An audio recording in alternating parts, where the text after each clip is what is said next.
Les gens pauvres montrent tout. Leur nouvelle voiture, leur nouveau téléphone, leur nouveau salaire, leurs projets, leurs rêves, leurs ambitions. Ils affichent leur vie sur les réseaux sociaux, ils racontent leurs affaires à qui veut entendre, ils étalent le peu qu'ils ont comme si c'était une vitrine de magasin. Et ils restent pauvres. Les gens riches, les vrais riches, ceux qui construisent des fortunes qui durent des générations, font exactement le contraire. Ils cachent, ils protègent, ils gardent secret ce que les autres exposent au monde entier. Tu penses que c'est de la paranoïa, tu penses que c'est de l'avarice ou de la méfiance maladive. Non, c'est de la sagesse millénaire. C'est une compréhension profonde de la façon dont le monde fonctionne, de la nature humaine, des forces visibles et invisibles qui peuvent détruire ta richesse si tu ne la protèges pas. Les Juifs ont appris cette leçon à travers des siècles de persécution, d'expulsion, de confiscation. Ils ont vu des fortunes entières disparaître du jour au lendemain parce qu'elles étaient trop visibles, trop connues, trop exposées aux regards envieux et aux mains avides. Et ils ont développé un art du secret, une science de la protection que je vais te transmettre aujourd'hui. Shalom, je suis le rabbin Joseph. Avant de continuer, je veux te demander quelque chose. Écris dans les commentaires le mot « protéger » si tu veux apprendre à protéger ce que tu construis. Juste le mot « protéger ». Je veux voir combien d'entre vous sont prêts à appliquer cette sagesse dans leur vie. Première chose que les Juifs riches cachent toujours, le montant réel de leur fortune. Tu ne sauras jamais combien un Juif riche possède vraiment. Jamais. Même ses amis proches ne le savent pas. Même sa famille élargie n'a qu'une vague idée. Et ce n'est pas un accident, c'est une stratégie délibérée de protection qui remonte à des millénaires. Le Talmud enseigne que la bénédiction ne repose que sur ce qui est caché aux yeux. Cette phrase n'est pas une superstition, c'est une observation profonde de la réalité. Quand les gens connaissent ta richesse exacte, plusieurs choses se produisent, et aucune d'entre elles n'est bonne pour toi. La jalousie s'installe dans le cœur de ceux qui ont moins, même s'ils sont tes amis, même s'ils sont ta famille. Les demandes d'argent commencent à arriver de partout, des cousins éloignés, des anciens camarades d'école, des connaissances qui sortent de nulle part. Les arnaqueurs et les profiteurs te repèrent comme une cible. Et dans certaines périodes de l'histoire, les gouvernements et les foules hostiles savaient exactement chez qui aller pour confisquer, voler ou piller. Les Juifs riches que je connais vivent souvent de façon modeste comparée à ce qu'ils possèdent réellement.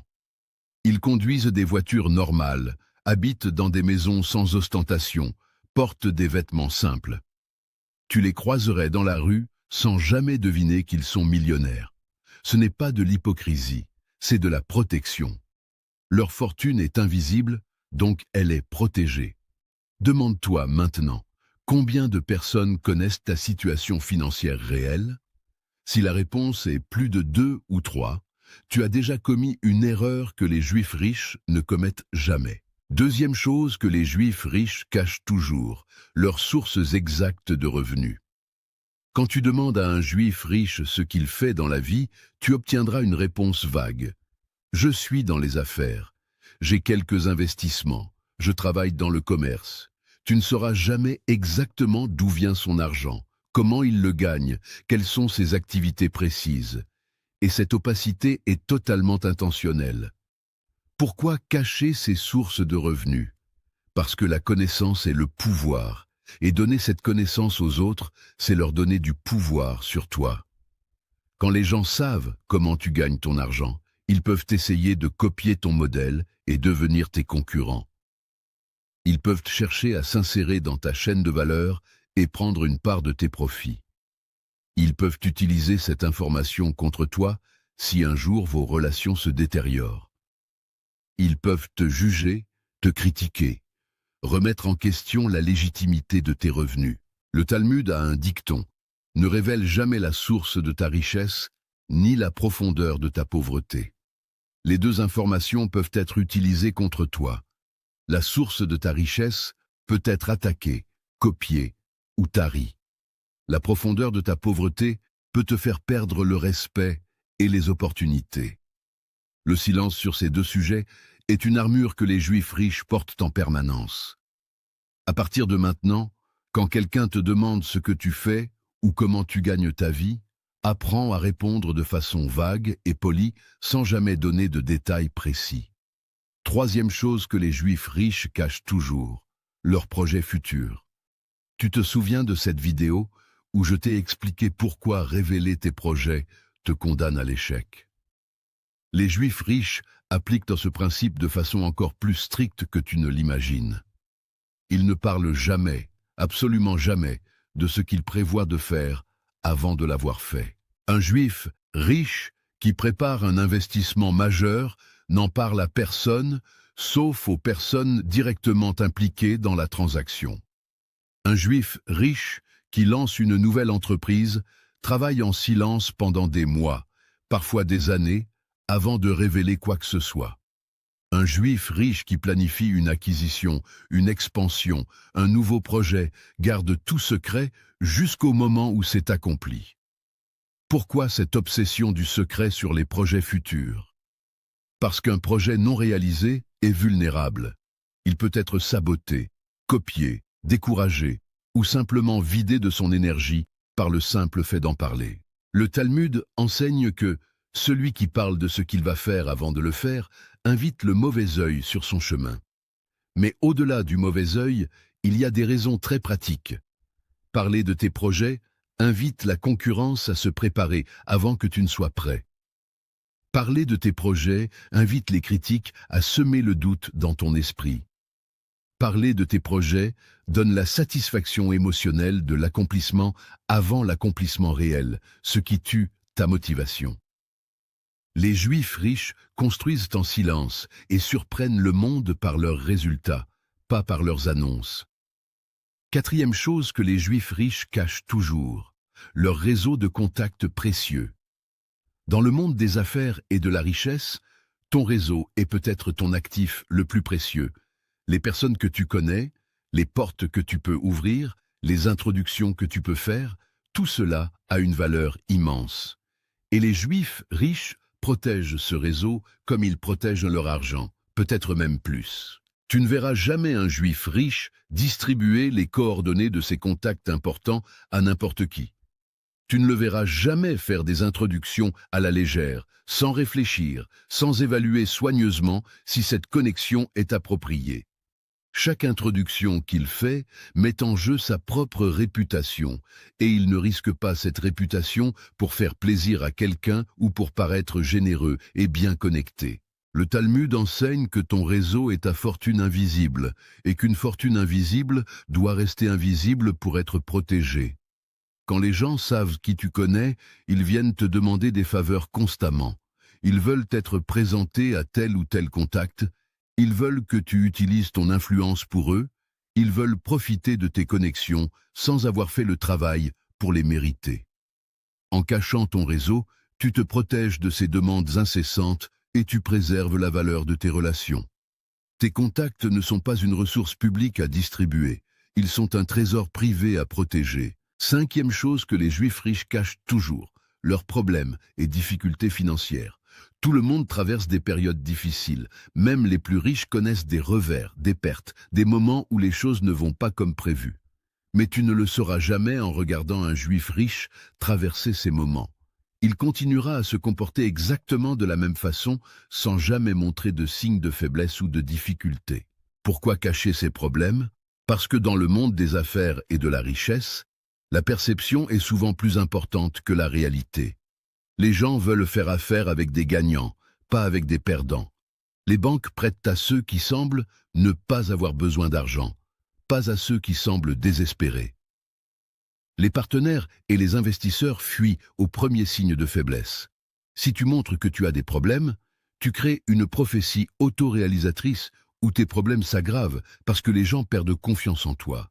Le Talmud enseigne que celui qui révèle sa faiblesse invite ses ennemis à attaquer.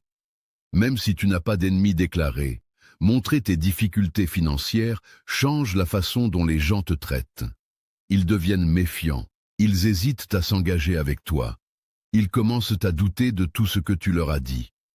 Les Juifs riches maintiennent une façade de force même dans les moments difficiles, non pas par orgueil, mais par stratégie. Ils règlent leurs problèmes en privé, dans le silence, et le monde extérieur ne voit que leur succès. Sixième chose que les Juifs riches cachent toujours, leur stratégie d'investissement. Si tu demandes à un Juif riche où il investit son argent, comment il le fait fructifier, quelles sont ses stratégies financières, tu n'obtiendras rien de concret. Il te parlera en généralité. Il mentionnera peut-être la diversification ou la prudence, mais tu ne sauras jamais ce qu'il fait vraiment avec son argent. Ce secret est crucial pour plusieurs raisons. Premièrement, les bonnes stratégies d'investissement perdent de leur efficacité quand trop de gens les connaissent et les utilisent. Un Juif riche qui a trouvé une niche profitable, une opportunité méconnue, un avantage compétitif, ne va pas le révéler au monde et inviter la concurrence à venir réduire ses profits. Deuxièmement, partager ces stratégies t'expose à la critique et au jugement. Si tes investissements vont mal pendant une période, les gens qui connaissent ta stratégie vont te critiquer, te dire qu'ils t'avaient prévenu, semer le doute dans ton esprit. Troisièmement, tes stratégies révèlent indirectement le montant de ta fortune et la nature de tes activités, deux informations que tu veux garder secrètes. Le Talmud dit que celui qui révèle ses secrets à tout le monde n'a bientôt plus de secrets ni d'avantages. Tes stratégies financières sont ton avantage compétitif dans la course à la richesse. Les révéler, c'est donner ton avantage à tes concurrents. Garde-les pour toi, applique-les en silence, et laisse les résultats parler d'eux-mêmes. Septième chose que les Juifs riches cachent toujours, et c'est peut-être la plus importante, leurs dispositions testamentaires et leurs plans de succession. Qui va hériter de quoi? Comment la fortune sera-t-elle répartie? Quelles sont les conditions attachées à l'héritage? Ces informations sont gardées dans le secret le plus absolu, connu seulement du Juif riche lui-même et peut-être de son avocat ou de son conseiller de confiance. Pourquoi ce secret sur le testament? Parce que révéler tes dispositions testamentaires transforme ta famille en un champ de bataille, avant même ta mort. Ceux qui pensent recevoir moins que les autres deviennent amers et jaloux. Ceux qui pensent recevoir plus deviennent arrogants ou sont traités différemment. Des conflits éclatent entre frères et sœurs, entre enfants et parents, entre branches de la famille. Des gens commencent à calculer, à manipuler, à se positionner pour obtenir plus. L'harmonie familiale est détruite par l'anticipation de l'héritage. Le Talmud enseigne que l'héritage est la dernière épreuve d'une famille et que cette épreuve doit être préparée avec sagesse. Les Juifs riches préparent leur succession méticuleusement mais silencieusement. Ils ne révèlent leurs dispositions qu'au moment approprié, souvent seulement après leur mort. Ils utilisent parfois des structures complexes, des trusts, des sociétés, pour protéger leur fortune et contrôler sa transmission, sans avoir à révéler les détails à quiconque. Le secret n'est pas de la méfiance envers leur famille, c'est de la protection de leur famille contre les conflits que la connaissance de l'héritage crée inévitablement. Récapitulons les 7 choses que les Juifs riches cachent toujours pour protéger leur fortune et leur famille. Premièrement, ils cachent le montant réel de leur fortune. Personne ne sait exactement combien ils possèdent, et cette invisibilité est leur première ligne de défense contre la jalousie, les demandes et les prédateurs. Deuxièmement, ils cachent leur source exacte de revenus. Leurs activités restent vagues et générales aux yeux du monde, ce qui les protège de la concurrence, de la critique et de l'exploitation. Troisièmement, ils cachent leurs projets futurs.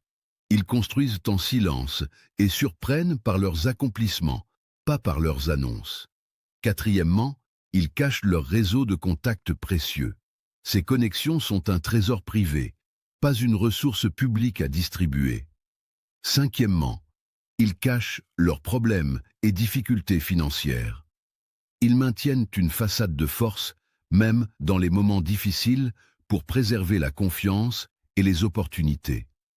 Sixièmement, ils cachent leur stratégie d'investissement. Leur avantage compétitif reste secret pour rester efficace. Septièmement, ils cachent leurs dispositions testamentaires. La succession est préparée dans le silence pour protéger l'harmonie familiale. Ces 7 secrets ne sont pas de la paranoïa ou de la méfiance maladive.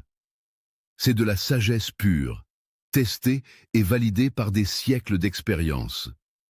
Les Juifs ont appris à travers l'histoire que ce qui est visible est vulnérable et que ce qui est caché est protégé. Cette leçon leur a permis de préserver et de multiplier leurs richesses à travers les pires épreuves. À partir de maintenant, examine ce que tu montres au monde.